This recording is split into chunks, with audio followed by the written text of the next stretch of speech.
آج کا کلام سیکھیں۔ میری درخواست ہے آصف مسیح صاحب سے کہ وہ ہماری دعا میں رہنمائی کریں۔ آصف۔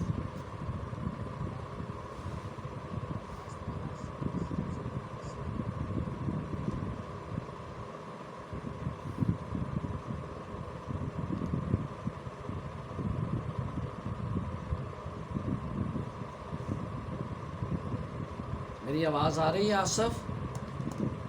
اوکے ارون، تجھے آواز آ رہی ہے؟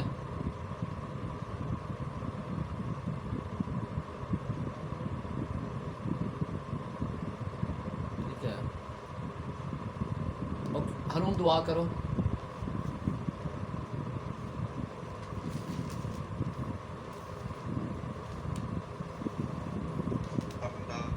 تیرے کلام میں سے بات صاحب بات شیئر کرے خدا تیری مرضی کے ساتھ، اور بہت کچھ سیکھنے کو ملے، اور تاکہ خدا جب آپ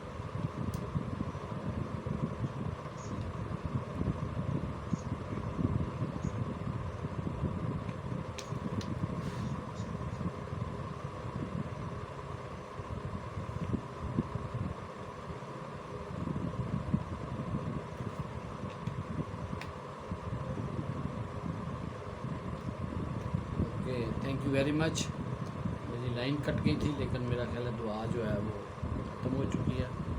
تو آئیے آج ہمارا سبق نمبر 8 ہے، اور اس کا عنوان ہے مسیح جیسی زندگی اور روح سے معمور گفتگو۔ مسیح جیسی زندگی جب آپ سوچتے ہیں تو آپ کو بہت سی باتیں یاد آتی ہیں کہ کس طرح مسیح جیسی زندگی گزاری جا سکتی ہے۔ اور پھر یہاں پر گفتگو کا ذکر کیا ہے۔ اگر آپ اپنی لیسن سٹڈی دیکھی ہو تو آپ کو پتہ چلے گا کہ وہاں پر ایک کہانی بتائی گئی ہے، اور وہ کہانی ہوزے کی ہے۔ یہ ایک شخص تھا جو اسپین کی سڑکوں پر آوارہ گھومتا تھا، داڑھی بڑھی ہوئی تھی اور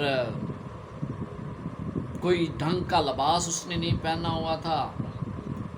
اس کی عمر 57 سال تھی، بوڑھا شخص تھا۔ ایسے جیسے آج کل آپ دیکھتے ہیں کہ آوارہ لوگ جیسے گھومتے ہیں، یہ ویسے ہی گھومتا تھا۔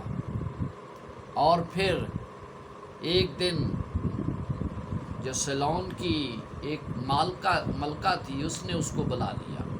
اس نے کہا کہ ہم ہوزے تجھ پر کام کرنا چاہتے ہیں، ہم تیری شخصیت کو بدلنا چاہتے ہیں۔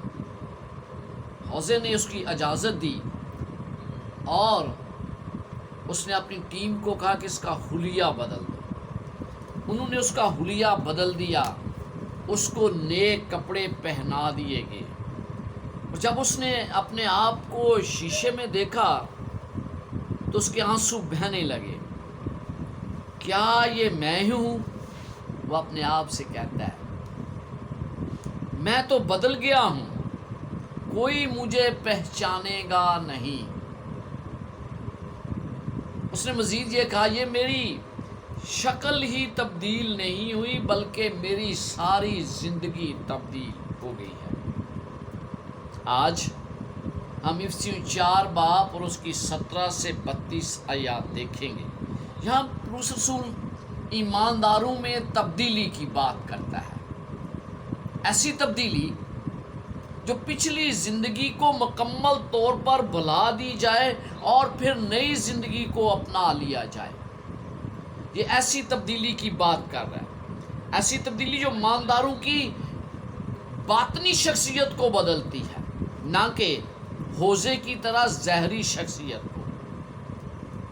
تو باطنی طور پر جب ہم تبدیل ہو جاتے ہیں تو پھر ہمارے اندر نئی روح اور عقل آ جاتی ہے، اور جب یہ عقل آ جاتی ہے تو پھر ہم زندگی، حقیقی زندگی جو ہے وہ راست بازی کی طرف گامزن ہوتی ہے، اور اس میں پاکیزگی بھی پیدا ہو جاتی ہے۔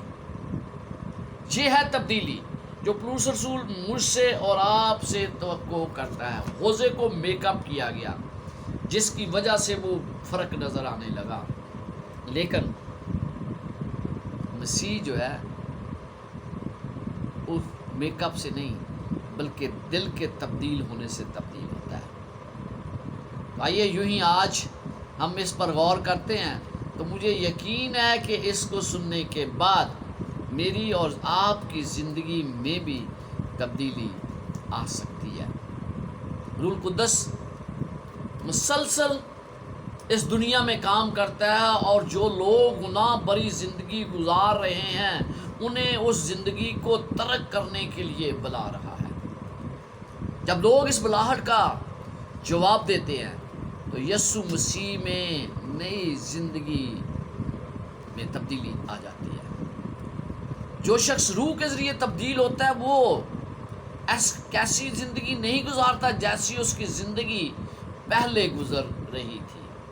مسیح کے بغیر زندگی کیسی گزرتی ہے یہ مجھے اور آپ کو اچھی طرح علم ہونا چاہیے. تو آئیے افسیوں 4 باب اور اس کی 17 سے 19 آیت میں دیکھتے ہیں.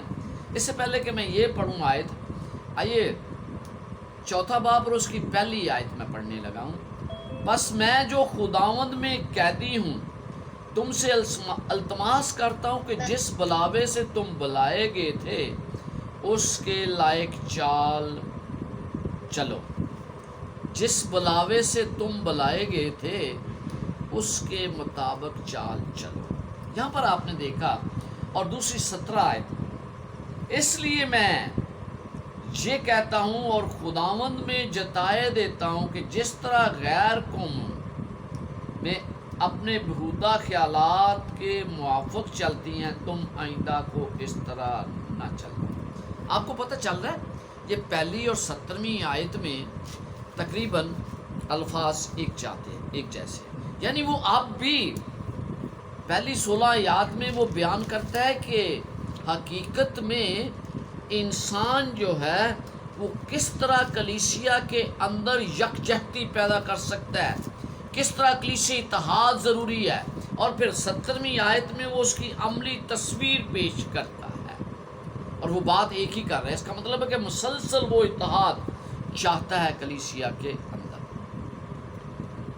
کیا کہتا ہے وہ 17ویں آیت اور 18ویں آیت میں لکھا ہے کیونکہ ان کی عقل تاریک ہو گئی ہے اور وہ اس نادانی کے سبب سے جو ان میں ہے اور اپنے دلوں کی سختی کے باعث خدا کی زندگی سے خارج ہیں. انہوں نے سن ہو کر شہوت پرستی کو اختیار کیا تاکہ ہر طرح کے گندے کام حرص سے کریں. یہاں پر پولس رسول بت پرستی کی زندگی کیسی ہے اس کا بیان کرتا ہے کہ کس طرح وہ زندگی گزارتے ہیں. اور پھر اس کے ساتھ ساتھ وہ تمام لوگ جو یہ نہیں جانتے اور انہوں نے خدا کو قبول نہیں کیا ان کی سوچ کے متعلق وہ کہتا ہے. کیا بات کرتا ہے؟ کہتا ہے فضول سوچ، ان کی ایک فضول سوچ ہے، ان کی سوچ جو ہے بیہودہ خیالات ہے. اور پھر وہ کیا کہتا ہے؟ کہتا ہے ان کی عقل پر اندھیرا چھا گیا ہے، وہ دل سے ایک دوسرے سے نفرت کرتے ہیں. پھر وہ کہتا ہے وہ جاہل اور خدا کی زندگی سے الگ ہیں. جب آپ خدا کی زندگی سے الگ ہیں تو پھر انسان کے اندر اساسیت ختم ہو جاتی ہے، وہ کسی کا احساس نہیں کرتا. جب خدا سے زندگی الگ ہے، عقل پر اندھیرا چھایا ہے تو پھر وہ جنسیات اپنے آپ کو جنسیات کے حوالے کر دیتا ہے، پھر وہ نجاست میں ملوث ہو جاتا ہے. اور اس طرح کی زندگی جو ہے وہ خدا سے دور ہے اور یہ گناہ سے گناہ تک کی زندگی کا سفر ان کا ہے. جب لوگ خداوند کی پیروی نہیں کرتے، جب وہ خدا سے دور ہوتے ہیں تو پھر معاشرہ گناہ کے نیچے سے نیچے چلتا جاتا ہے. پولس رسول بڑی تفصیل سے ہمیں یہاں بیان کرتا ہے کہ دیکھیں اس وقت کلیسیا کو جو کچھ کہا گیا اور آج جو کلیسیا ہے اس کے اندر کیسی مماثلت پائی جاتی ہے. آپ کو نظر آتا ہوگا کہ جو پولس رسول یہاں کہہ رہا ہے وہ بالکل آج ہماری کلیسیا کے اندر بھی ہے، اور وہ واضح کرتا ہے کہ ان کی زندگی کیسی ہے۔ اب آپ نے یہ دیکھا کہ 17 آیت سے وہ بتاتا ہے کہ ان کی زندگی کیسی ہے۔ اب ہم دیکھتے ہیں کہ مسیح میں زندگی کیسی ہے۔ 20 سے 24 آیات میں وہ یہ بتاتا ہے کہ مسیح میں زندگی کیسی ہے۔ تو آئیے ہم دیکھیں اس میں کیا لکھا ہے۔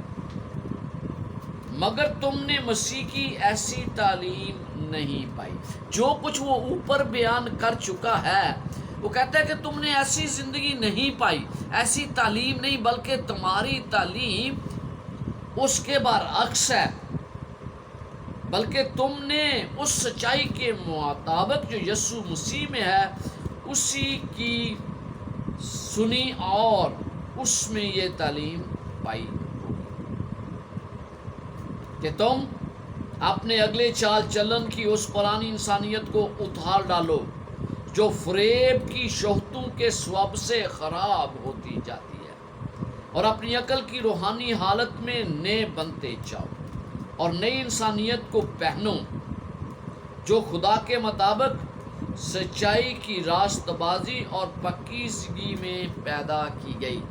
مسیح کے بغیر زندگی بسر کرنا ہمیں یاد دلاتا ہے کہ ہم کس حالت میں اور کیسی زندگی بسر کر رہے ہیں۔ جہاں پولس رسول ہمیں یاد دلاتا ہے کہ ہمارا تجربہ پہلی زندگی سے فرق ہونا چاہیے، غیر قوموں کی زندگی سے میری زندگی فرق ہونا ضروری ہے۔ اگر میری زندگی بھی اس طرح کی ہے تو پھر میں نے مسیح کے متعلق کیا سیکھا ہے؟ میں نے کچھ نہیں سیکھا۔ ہم نے مسیح سے سیکھ لیا ہے، وہ یہ بیان کرتا ہے تمہیں پتہ ہے، تم نے سیکھ لیا ہے، اور اس لیے تم اس سچائی کے وسیلہ سے تبدیل ہو چکے ہو۔ نیا لباس کی وہ بات کرتا ہے۔ اس کا مطلب ہے کہ زندگی کے اندر تبدیلی آ جاتی ہے۔ اس شخص کی طرح جو پہلے گندے کپڑے پہنتا تھا، جیسے میں نے آپ کو شروع کی کہانی میں بتایا، وہ خود کو صاف کرتا ہے اور نئے کپڑے پہنتا ہے تو وہ دیکھتا ہے کہ وہ تبدیل ہو چکا ہے۔ ایک مسیحی کی زندگی بھی جب وہ مسیح کو قبول کر لیتا ہے تو تبدیل ہونا ضروری ہے۔ پہلی بات وہ نئے آیات میں کیا کرتا ہے؟ کہتا ہے پرانی شخصیت کو اتار ڈالو،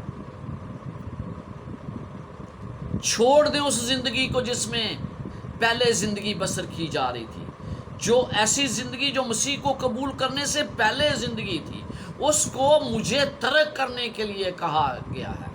اور اگر میں نے اس کو ترک کر دیا، میں نے پرانی زندگی کو چھوڑ دیا، تو پھر یقیناً میری ذہنیت تبدیل ہو جائے گی، میری سوچ تبدیل ہوگی، میری عقل تبدیل ہوگی، میری گفتگو میں فرق آئے گا۔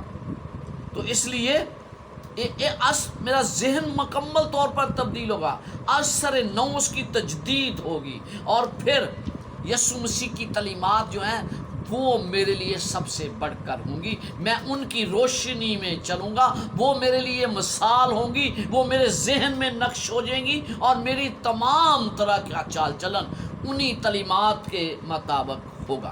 پھر میں کیا؟ میں وہ یہ خدا سے وفاداری کا ثبوت ہے۔ میں اس کے ساتھ وفاداری میں چلوں گا کیونکہ وہ میرے ساتھ وفادار ہے، کیونکہ اس نے میرے لیے اپنا سب کچھ قربان کر دیا ہے۔ اپنی پرانی شخصیت کو اتارنا، اپنے ذہن میں تبدیلی لانا، سٹیپ بائی سٹیپ۔ پہلے مجھے اپنی پرانی انسانیت کو ترک کرنا ہے۔ جب میں اپنے انسانیت کو ترک کروں گا تو پھر ایک نئے ذہن کی پیداوار ہوگی، ایک نیا اثر نو ذہن میرا پیدا ہوگا، اور پھر کیا ہوگا؟ اس کے بعد نئی شخصیت ہوگی، ایک نئی شخصیت۔ مسیح کو پہن کر میں راست بازی اور پاکیزہ زندگی بسر کرنے کی کوشش کروں گا۔ یہ ہے ہماری نیا لباس۔ نیا لباس پرانی شخصیت کو ترک کرنا، اپنے ذہن کو مکمل طور پر تبدیل کرنا، اور اس کے بعد نئی شخصیت کو اپنی زندگی کا حصہ بنانا، پرانی کو ترک کرنا، اور پھر تبدیلی رونما ہوتی ہے۔ تبدیلی جو ہے یسوع مسیح نے ہمارے لیے ایک بہت اچھا نمونہ دیا ہے، اور پولس رسول اسی نمونے کو استعمال کرتا ہے. وہ ہدایات کا سلسلہ اسی طرح جاری رکھتا ہے. جنہوں نے مسیح کو پہن لیا ہے انہیں کس طرح زندگی گزارنا ہے. پہلی بات میں نے کہا پرانی شخصیت کو تبدیل کرنا ہے، پھر ذہن کو تبدیل کرنا ہے، اور پھر نئی شخصیت کو پہن لینا ہے. اور جب میں نے نئی شخصیت کو پہن لیا تو پھر کیا ہوتا ہے، اس کے بعد ہم اس کا جائزہ لیتے ہیں کہ اس کے بعد کیا ہوتا ہے جب ہم اس نئی شخصیت کو پہن لیتے ہیں. 25 آیت میں لکھا ہے، بس جھوٹ بولنا چھوڑ کر جو ایک شخص اپنے پڑوسی سے سچ بولے. ہر ایک شخص اپنے پڑوسی سے سچ بولے، کیونکہ ہم آپس میں ایک دوسرے کے عضو ہیں. کیا وہ کہہ رہا ہے 25 آیت میں؟ کہتا ہے جھوٹ کو ترک کر دو، جی آئندہ نہیں بولو، اور اس کے بجائے کیا کرنا ہے؟ سچ بولنا ہے. اور جب تم سچ بولو گے تو دیٹ مین کو تبدیلی جو پہلے بات کی گئی ہے، نئی شخصیت کو تم نے پہن لیا ہے. اب تم ایک دوسرے کے عضو ہو، یعنی مسیح کا بدن بن جاتے ہو. اور پھر وہ 26 اور 27 آیت میں کہتا ہے غصہ تو کرو مگر گناہ نہ کرو، سورج کے ڈوبنے تک تمہاری خفگی نہ رہے، اور ابلیس کو موقع نہ دو. غصہ، جب میں غصہ کرتا ہوں تو وہ غصے کو یہ نہیں کہتا کہ غصہ نہ کرو، بس غصہ کرو لیکن گناہ نہ کرو. کئی دفعہ غصے میں ہم اتنے پاگل انسان ہو جاتا ہے کہ وہ جو کچھ چاہتا ہے وہ بولتا ہے. اگر آپ نے کسی کی شخصیت کا پتہ کرنا ہے تو جب وہ غصے میں ہوتا ہے تو پھر اس کی صحیح شخصیت ظاہر ہوتی ہے. مطلب اس کا کیا کہتا ہے؟ غصہ نہ کرو، نا انصافی پر غصہ کرو اگر کرنا بھی ہے. اگر ہم غصے میں رہتے ہیں تو ہم شیطان کو بار بار موقع فراہم کرتے ہیں کہ وہ ہماری زندگی کا کنٹرول سنبھالے. اور اگر اس نے ہماری زندگی کا کنٹرول سنبھال لیا تو پھر میں نے اپنی شخصیت میں تبدیلی نہیں لایا، میں نے اپنے ذہن کو تبدیل نہیں کیا، میں نے اپنی پرانی نئی انسانیت کو نہیں پہنا ہے. پھر وہ 28 آیت میں کیا کہتا ہے؟ کہتا ہے چوری نہ کرو. چوری کے بجائے کیا کرو؟ ایمانداری سے کام کرو. اور جب وہ ایمانداری سے کہتا ہے نا کام کرو تو وہ کیا کہتا ہے؟ تاکہ ضرورت مندوں کے ساتھ جو کچھ تمہارے پاس ہے وہ دوسروں کے ساتھ بانٹ سکو.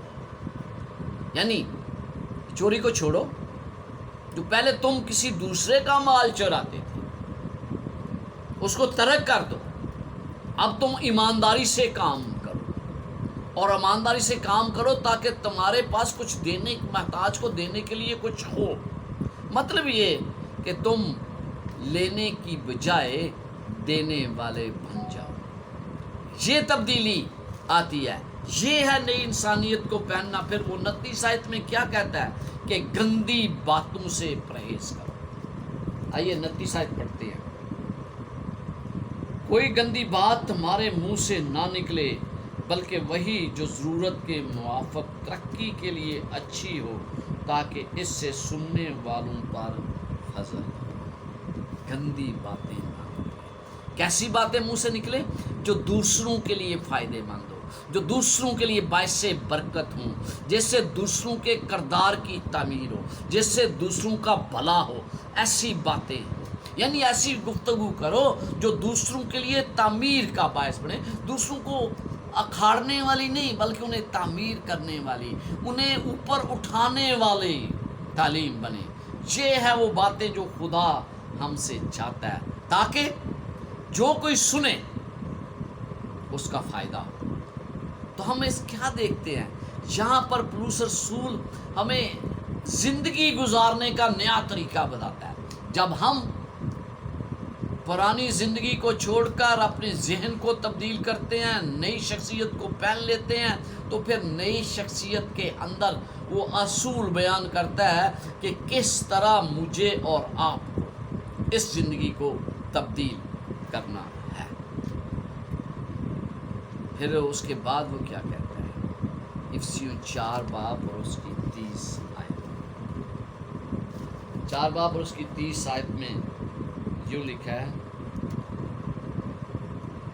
اور خدا کے پاک روح کو رنجیدہ نہ کرو جس سے تم پر مخلصی کے دن کے لیے مہر ہوئی، اور خدا کے پاک روح کو رنجیدہ نہ کرو۔ میں خدا کے پاک روح کو رنجیدہ کیسے کرتا ہوں؟ ایماندار، جب ایک ایماندار ہے، اس نے مسیح کو قبول کر لیا ہے، اس کی زندگی تبدیل ہو گئی ہے، تو پھر اس کا غلط رویہ جو ہے، غلط چال چلن جو ہے، وہ روح القدس کو رنجیدہ کرتا ہے۔ پولس رسول ہمیں ان تمام باتوں کو ترک کرنے کی ترتیب دیتا ہے، اس کی ایک وجہ وہ بتاتا ہے کہ مجھے کیوں ترک کرنا چاہیے، وہ اس لیے کہ جب میں ترک نہیں کروں گا تو روح القدس جو ہے وہ غمگین ہوتا ہے، جس کی وجہ سے مجھ پر مہر لگی ہے، روح القدس کی مہر ہے۔ ہماری تبدیلی کے وقت روح القدس کی مہر ہم پر لگ جاتی ہے، اور یہ مخلصی کے دن تک رہے گی۔ 30 آیت میں بڑا واضح لکھا ہے۔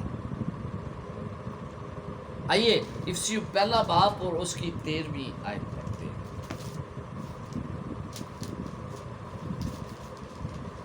1 باب اور اس کی 13 آیت، اور اسی میں تم پر بھی جب تم نے کلام حق کو سنا جو تمہاری نجات کی خوشخبری ہے، اور اس پر ایمان لائے، پاک موجودہ روح کی مہر لگی۔ پاک روح کی مہر لگی، یعنی مہر کب لگی؟ جب میرے اندر تبدیلی آئی۔ اور جب وہ 4 باب 30 آیت میں کیا کہتا ہے کہ یہ مخلصی کے دن تک رہے گی۔ جب ہم غلط کام کرتے ہیں تو بھی وہ ہمیں ترک نہیں کرتا، بلکہ کیا لکھا ہے؟ وہ رنجیدہ ہوتا ہے۔ یہ نہیں لکھا کہ وہ ترک کرتا ہے، یہ نہیں لکھا، بلکہ یہ لکھا ہے کہ وہ رنجیدہ ہوتا ہے۔ روح القدس کا یہ رویہ ہمیں دکھاتا ہے کہ وہ محض خدا کی طرف سے نکلنے والی طاقت نہیں ہے، بلکہ ایک شخص ہے، جذبات رکھتا ہے، جذبات کے ساتھ ایک الہی شخص، جیسے باپ اور بیٹا، لیکن ان سے الگ۔ یہ روح القدس کا کام ہے کہ جب میں ایمان لایا ہوں، میرا غلط رویہ ہے، میرے اندر تبدیلی نہیں آتی، تو وہ اس کی وجہ سے رنجیدہ ہوتا ہے، وہ ترک نہیں کرتا، کیونکہ وہ اپنا کام مجھ پر جاری رکھتا ہے۔ جب ہم ان باتوں کو دیکھتے ہیں تو پھر ہمیں کون سی چیزیں چھوڑنے کے لیے کہا گیا ہے، کون سی چیزیں مجھے ترک کرنی ہیں۔ جب میں دیکھتا ہوں کون سی مجھے کیا کرنا ہے اور مجھے کیا چھوڑنا ہے۔ آئیے 31 اور 32 آیت پڑھتے ہیں، 4 باب کی 31 اور 32۔ یہاں پر لکھا ہے،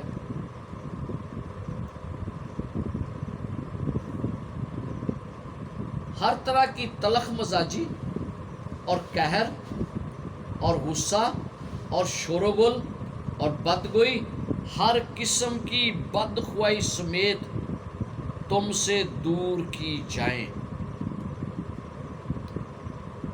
یہاں پر وہ کیا چیزیں چاہتے، کہتا ہے تلخ مزاجی، جب میں کسی کے ساتھ بات چیت کرتا ہوں، قہر، جب مجھے کسی غریب پر غصہ آتا ہے، اس نے غلط کام کیا ہے، شور و گل، بدگوئی، بدخوائی، یہ تمام باتیں وہ کہہ رہا ہے کہ انہیں ترک کرنا ہے، مجھے ان باتوں کو پیچھے چھوڑنا ہے تاکہ میں نئی انسانیت کو پہن سکوں۔ تو مجھے کرنا کیا ہے؟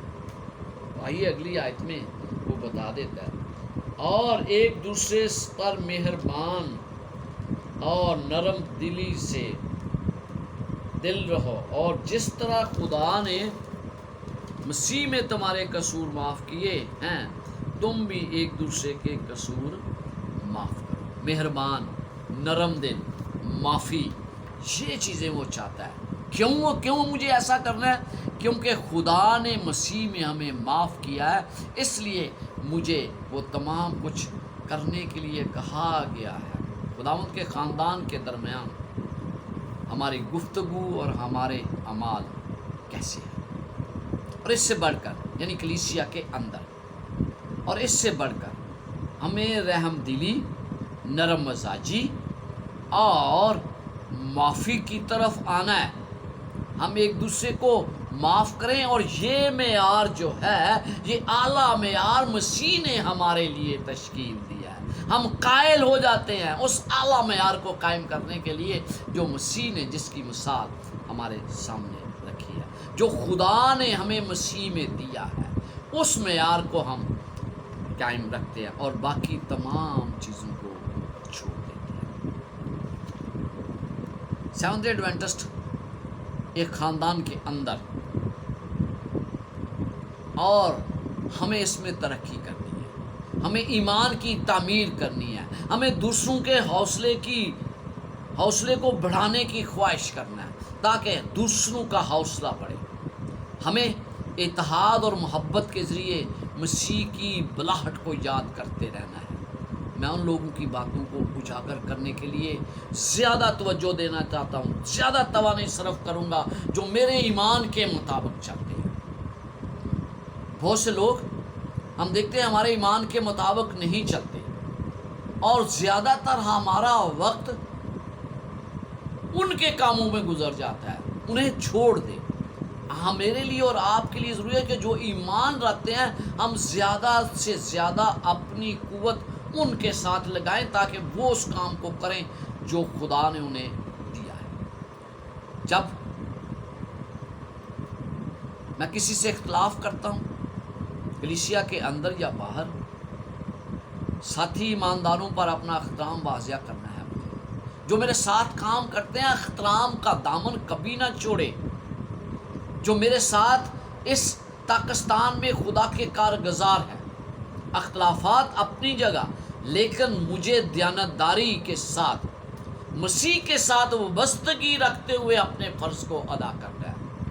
میں اپنی مختلف رائے جو شاید دوسروں سے فرق ہو، بڑی نرمی سے ان کے سامنے پیش کر سکتا ہوں۔ میں خوشی کے ساتھ زندگی گزاروں گا، اپنے ساتھی کلیسیا ارکان کی تعمیر اور تصدیق کرنے کے لیے ہر موقع کی تلاش میں رہوں گا جب میں مسیح کی آمد کا انتظار کرتا ہوں۔ تو آخری بات، مسیح کی طاقت کے ذریعے مردوں اور عورتوں نے گناہ کی عادت کی زنجیر کو توڑ دیا ہے۔ آپ نے بھی توڑ دیا ہے۔ انہوں نے خود غرضی ہمیں چھوڑ دی ہے۔ ناپاک تعظیم، شرابی، بدماش، جن روحوں نے شیطان کی شکل اختیار کیا، وہ خدا کی صورت میں تبدیل ہو گئی ہیں کیونکہ انہوں نے مسیح کو پہن لیا۔ یہ تبدیلی بذات خود معجزات کا کمال ہے جو آپ کے اندر ہے یا میرے اندر ہے۔ یہ تبدیلی ایک معجزہ ہے، کلام کے ذریعے کی گئی تبدیلی۔ یہ کلام کے گہرے رازوں میں سے ایک ہے، ہم اسے سمجھ نہیں سکتے، ہم صرف اور صرف اس کا یقین کر سکتے ہیں کہ یہ ہمارے ساتھ ہوتا ہے۔ تو آئیے، جب خداوند مجھے آج اس بات کا موقع فراہم کرتا ہے کہ میں اس کے ساتھ چلوں، اس کی رہنمائی میں چلوں، تو پھر ضروری ہے کہ میں اپنی گفتگو، اپنا طرز عمل ایک مسیح کی طرح کروں تاکہ کلیسیا کی تعمیر ہو، اور کلیسیا میں بہت سے کام ایسے ہوں جو خدا کی مرضی کے مطابق ہوں۔ خداوند آپ کے ساتھ ہو اور آپ کو برکات سے نوازے۔ آمین۔